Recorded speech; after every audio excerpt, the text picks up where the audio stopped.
Welcome to the How HR Leaders Change the World podcast. I'm your host, Cecilia Crossley, and each week we explore how the work of HR leaders is also creating positive social change, contributing to the UN Sustainable Development Goals, goals which the world's companies are increasingly understanding the urgency of achieving and investing in the action required. If you'd like clear, actionable ideas for how you can use the power of your role to affect change in your company, you're in the right place. Following a corporate upbringing, I founded the social enterprise From Babies with Love. We provide services to HR leaders, and through this work, I realised that HR professionals and social entrepreneurs are working in the same areas, albeit in different ways.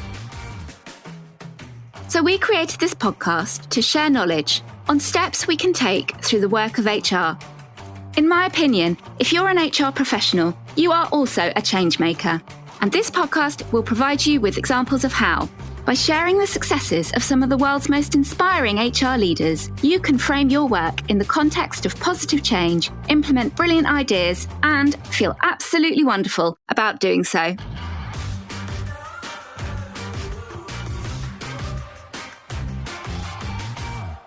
Welcome, Chris Norbury, to How HR Leaders Change the World. I'm delighted to have you here, and may I ask you to introduce yourself? Hi, Cecilia. Delighted to be here. Chris Norbury, Chief HR Officer for E.ON in the UK. E.ON is our UK business is the second largest energy retail company in the UK, and we're part of the E.ON Group, which is Europe's largest energy networks and customer solutions provider. Brilliant, thank you. And I'm really excited that you are our first CHRO from the energy sector on How HR Leaders Change the World. So I'm really looking forward to hearing from you because I'm, personally very interested in renewables. I got an electric car last summer, which is great fun. And I think that there's a huge opportunity for renewables to create change in the world. And as you know, here on this podcast, we focus in on the role of HR and HR professionals in contributing to that change.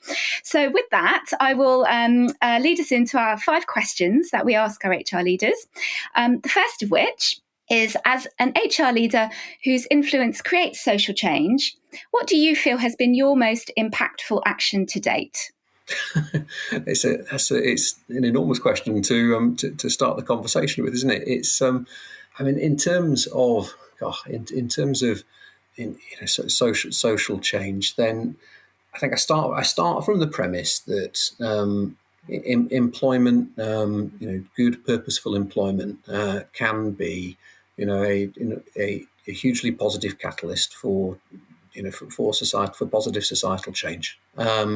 What do I, and you touch on renewables as well, I think, and you touch on the energy transition. I think, there's also the transition that we have to go through as a society to net zero. That fundamentally in itself is an inclusive agenda, and is an agenda which is one which addresses some of the, if done properly, should address some of the inequalities that we see in society. So, in terms of what I've done, what my team, I feel, I guess typically sort of, in some ways, I'm comfortable talking about what I've done that's impactful. I've got there's an incredible team of people in the business. There's an incredible team of people in our people function. So, what are we doing that is impactful?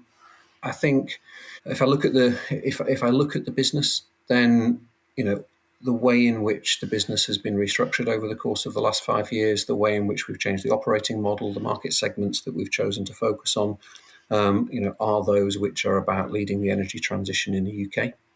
So if I think about the new business that we're building out as an example, so the new business we're building out in the residential and SME, small business supply area, which is probably the branded business that most people in the UK would, and other countries would recognise. That business is, in terms of our the energy that we supply to customers, the electricity there comes from 100% renewable sources, and then so the framework for that business is one which has a clear purpose, which is which stands for something in terms of what it is we're trying to create and what it is what it is we offer to our customers. And then if I look at what what the team, building out that business. So we started building out a new business in that market segment to replace the business, the legacy business that we had on old IT platforms. We started building that out in March last year at the beginning of the pandemic. We acquired a new IT platform. We're migrating the customers from the npower business that we acquired from our own business onto the new IT platform. And we are growing that business. We've been growing that business from having 0 customers and 0 employees to something that by the end of the transition, it will be the second largest retail energy business in the UK. It will employ roughly just under 2,500 people. And in doing that, the focus that the team have placed on ensuring that the workforce that we build there is diverse, is representative of the customer base that we serve in terms of its diversity, that at all levels of the organisation, whether it be frontline colleagues serving customers, whether it be people in leadership roles, that we have a truly diverse, a gender-balanced organisation, that we have representation from all parts of the community. The focus that's been placed there on building out that business, on the diversity of the workforce that we're creating, on the culture of inclusion that's being created in that business. That for me is probably the most recent, certainly in terms of recent activity, the most impactful thing that we are doing that creates societal change. So we have a business that is committed to providing renewable energy to what ultimately will be around 8.5 million customer accounts. And on a week-by-week basis, the build-out of that business from a resourcing perspective is looked at through a lens of diversity and inclusion, and the culture that we're setting out to create in that business is overtly one that is hopefully truly inclusive. So in there, I think we are creating something which brings together the decarbonisation of energy supply with creating good, sustainable, purposeful employment that in an environment which is truly diverse and inclusive. It's really interesting to hear you talk about your experience in the different scenarios of building a brand new workforce, where you are setting the approach to diversity, inclusion and culture from the off, and also your experience of, I'm sure, having similar goals, but where a workforce already exists, which is probably the case, or perhaps a less diverse and inclusive than one might aspire to workforce that already exists, which is probably the case for many of our listeners and the companies they work for. And I was wondering if there are any examples that might stand out for you of something you've done that's been easier to do because it's a new workforce and you're building it and creating that culture and a diverse and inclusive and equitable workforce from the start, that you're now trying to take across to also implement where your workforce already exists, where I'm guessing might be harder to back work in as such. If you've got any interesting examples to share from having the experience in both scenarios. Yeah, no, absolutely. So, look, you're absolutely spot on. So, we've got a fantastic, here in terms of, transforming our residential segment and, creating a new business in that space. We've got a unique opportunity to build something, and it is absolutely incumbent upon us to make sure that we do that in a way which is inclusive. It is easier in that respect because you're building from scratch. You're starting from scratch.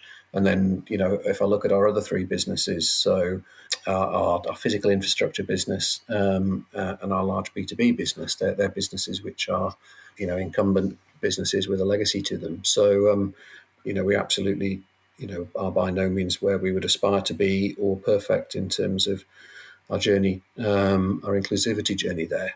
But I think the one thing that we've certainly learned from the experience of building out the new business is the way in which we can use data in real time, not just, and use data to look ahead and tell us that if we pull certain levers to, for example, improve the gender balance that we have in senior leadership roles, or to address some of the feedback that colleagues give us when we ask them around the inclusivity of the environment. The way in which we've used data to not just track, but also to give us a leading view of these things in the build out of the new business is something that we can port across into, we can translate across into the existing incumbent environment and just get better at, how you use data to give you insight, how you use data to say there's a myriad of things that we can do, but which one of those things is going to give us the biggest bang for the buck in our business, and ground it in the kind of reality of our business, and that use of data to provide insight, to drive inclusivity, to drive diversity. That's probably the one thing that I'd take from that experience. Yeah, that's really helpful. Thank you, Chris.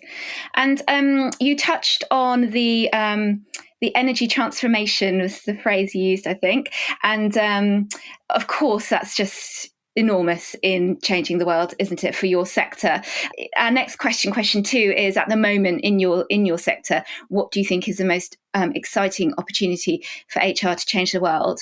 So may I just hone in on that, the broader change process that is going on in your industry, to what you see as the HR leader, your key contribution to that change that's being created by the broader. Yeah, but in terms of the energy transition and our role in the energy transition. So, there's loads of stuff, but I think the key thing for me is that if you look ahead, you have to say, do we have, both from a UK perspective, from a European perspective, from a global perspective, do we, and for us in our business, do we have the skills and capabilities that are going to be required in order to achieve, the goals that, society is setting itself, the governments are setting themselves, the businesses are setting themselves around the energy transition and around decarbonisation. So, I think, that is absolutely a question that is, that is in the bailiwick of HR. It's that question of skills and capabilities to lead that change is one, and the answer, whether or not we can answer that question, will determine whether or not we're successful in achieving net zero. And it comes, you can bring it right down into some very practical areas. So, for us, the decarbonisation of heating, for example, a reduction in energy demand and the ability to decarbonise energy demand is a fundamental part of that change, and it's a part of that transformation where we play, where we believe we've got some capability and something to add. But to do that, you have to have a workforce that is capable of installing heat pumps in place of gas boiler systems. You have to have a workforce that is capable of delivering large-scale home insulation programs. And some of this is quite practical stuff, and you have to have gateway jobs that enable people to come into the sector, to acquire a basic skill set from which we can then upskill and cross-skill to ensure that we have the workforce that is capable of doing these quite practical, quite tough things to decarbonise home heating, to decarbonise the heating and cooling of large buildings, or improve the energy efficiency of homes around the UK. So that question of skills and capabilities, that question of, do you have the gateway jobs to bring people in and impart those skills? Do you have the capability to train? How do you partner with others to do that? That's kind of HR front and centre of that energy transition. How HR Leaders Change the World is brought to you by From Babies with Love, and this episode is sponsored by our very own parental leave gift service. We help solve the challenge of connecting with colleagues across parental leave and in returning to work, contributing to talent retention and so too gender balanced strategy. From Babies with Love donates 100% of its profits to orphaned and abandoned children. Your beautiful, sustainably sourced From Babies with Love gifts come with the story of how your company is also helping a less fortunate child, creating meaningful engagement. We transform spend that so often already takes place on flowers or products that don't have the Sustainable Development Goals at their heart. We transform that spend to become a consistent, inclusive and strategic part of your working parents programme. Ask us to tell you more at frombabieswithlove.org. Make an impact at a defining moment. Yeah, that is so interesting because my LinkedIn feed is full of companies announcing their net zero targets. And so actually what you're saying, the crucial role of HR in this space is relevant to every company making a commitment to net zero. When listening to you, I was thinking, I wonder if there are already people with role titles such as net zero director or things like that. And actually, for everybody listening, if you in your company have anyone in your functions with a role title like that, I think that would be really interesting to learn about and perhaps collate if that's already happening. You know, you sometimes see those things of forecasting new role titles in the next decade. I bet that will be amongst them, don't you think? No, absolutely, and it's a good shout. And there's also the kind of congruence there between. On the one hand, over here you've got some organisations talking about sort of it was Timson, the retail business, talking about sort of director of happiness, and whether it, I guess, the kind of topic of what is your value proposition as an employer, what is the kind of purpose and mission that you can engage people in, that you can attract talent to come into your business and into the sector, and the congruence of that and the objective of net zero, and how organisations design themselves to align those things and align to that purpose will be really interesting.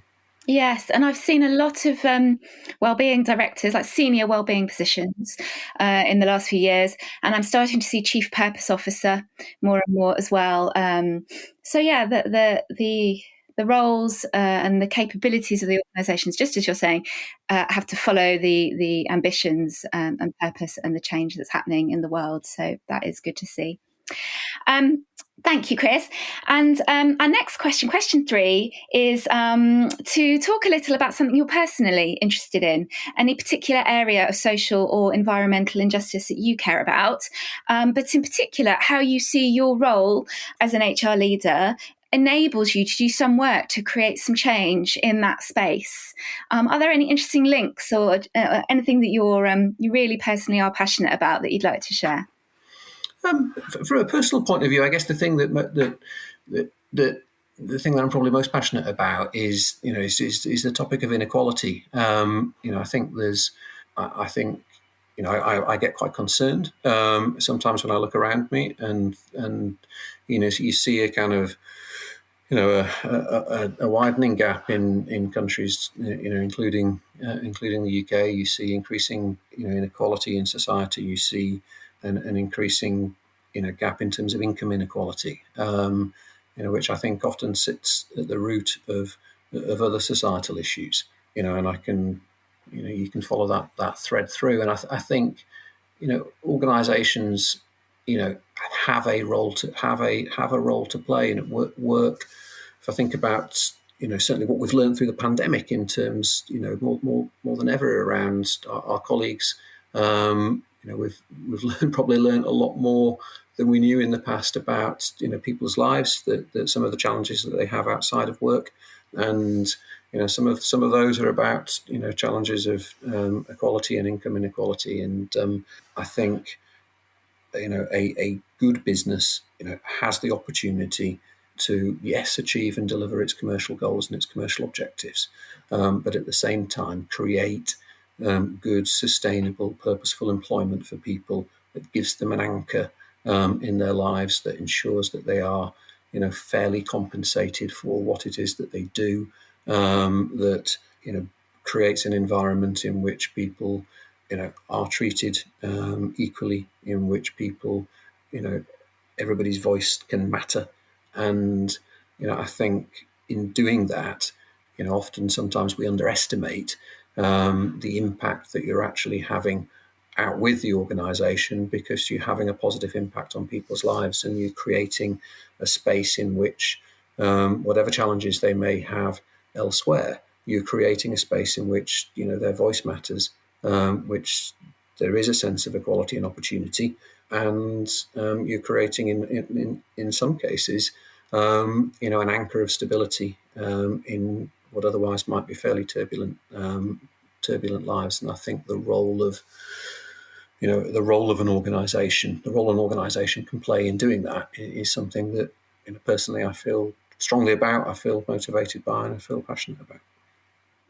Yeah, it's a really great example of one of the Sustainable Development Goals is reduced inequality, and in creating this podcast, it was seeing more and more how so many elements, if not all elements of HR, the work of HR professionals, is having impacts in society, is changing the world, and is contributing to the SDGs.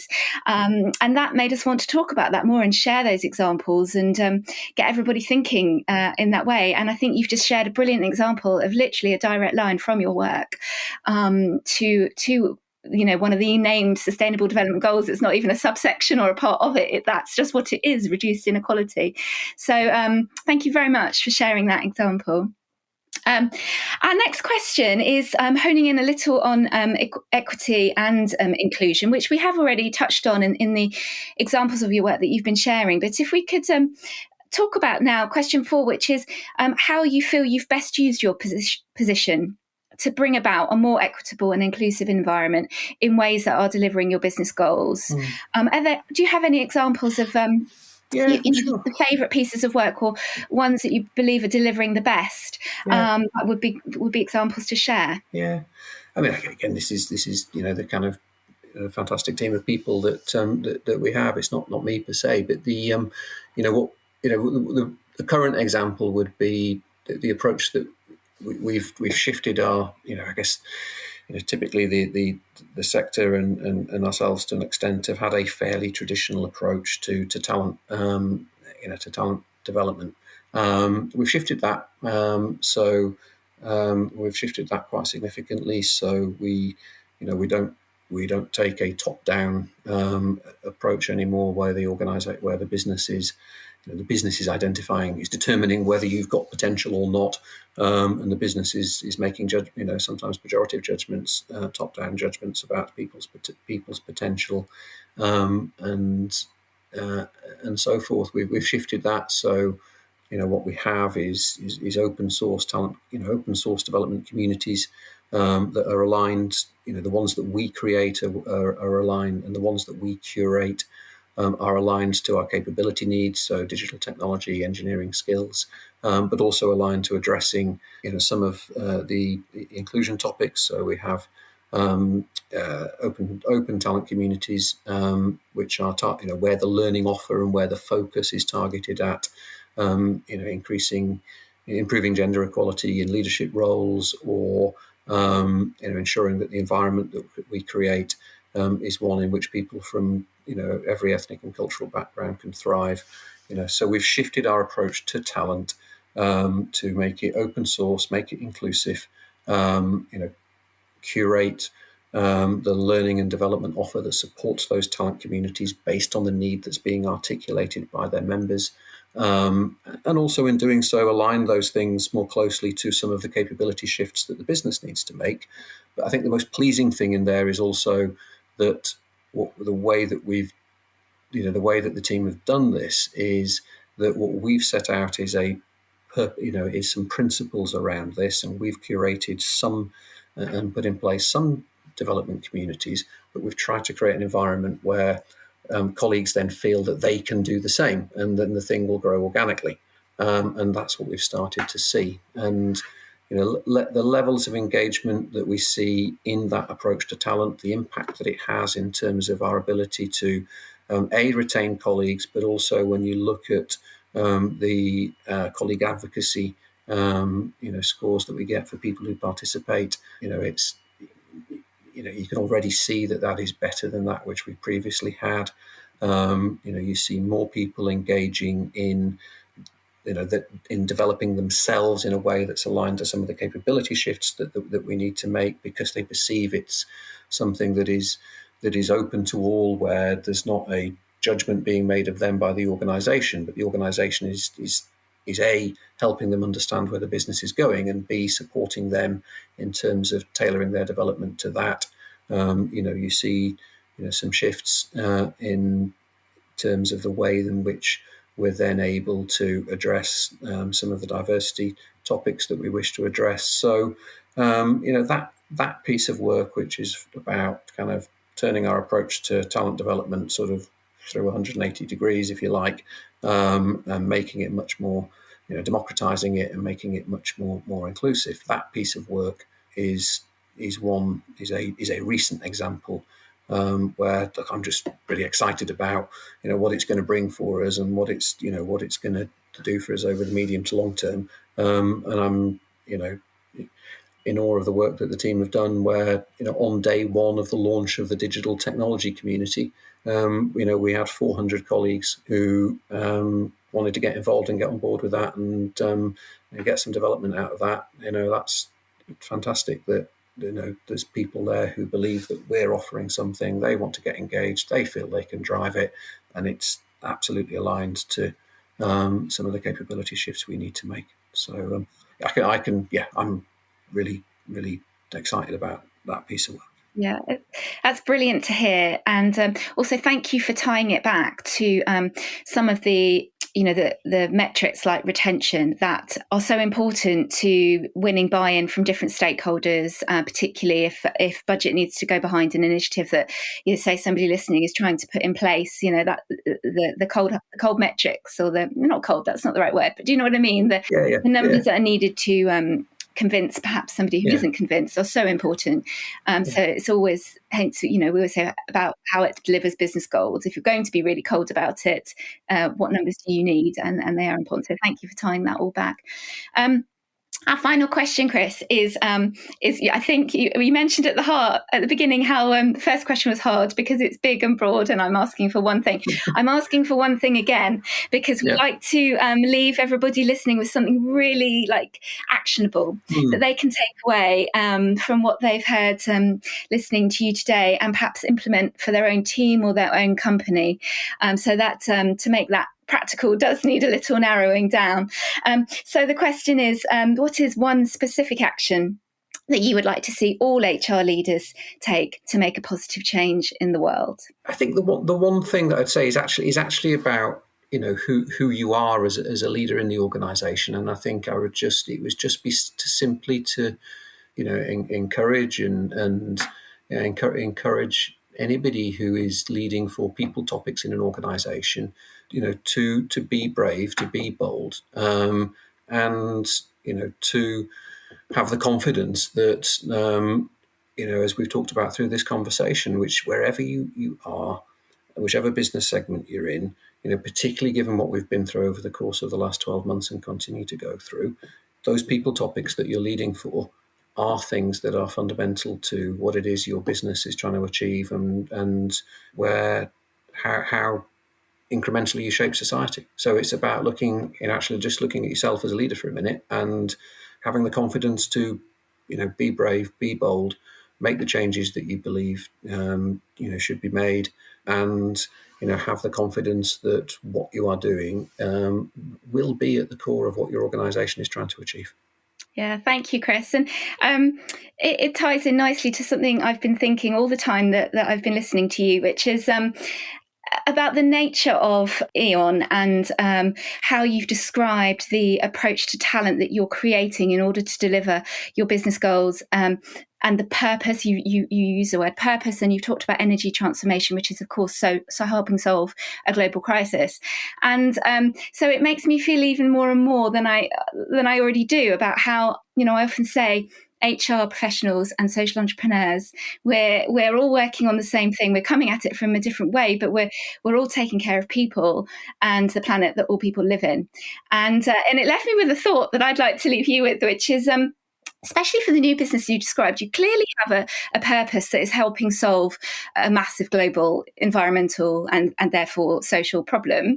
And I bet you're also reinvesting significant profits in the technology and people capabilities needed to deliver your work. Absolutely. Which kind of is just like the definition of a social enterprise. So I'm thinking, okay, E.ON can be a social enterprise. We are actually entirely the same.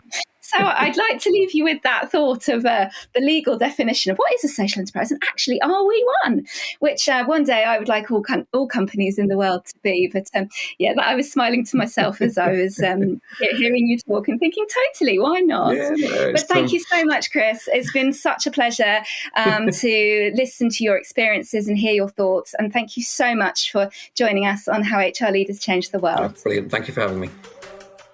I hope you enjoyed this episode of How HR Leaders Change the World. Thank you for tuning in. If you have a moment to leave a review, a 5-star one please, that would be a huge help to achieving our goal to reach more of your peers, so we can all contribute to further and faster positive change. For your copy of the show notes, head to frombabieswithlove.org, where you can also join the How HR Leaders Change the World mailing list, and make sure you don't miss out on future episodes and bonus materials. And for harnessing the power of your role to create positive social change, I'm sending you a jumping up in the air virtual high five. See you next time on How HR Leaders Change the World.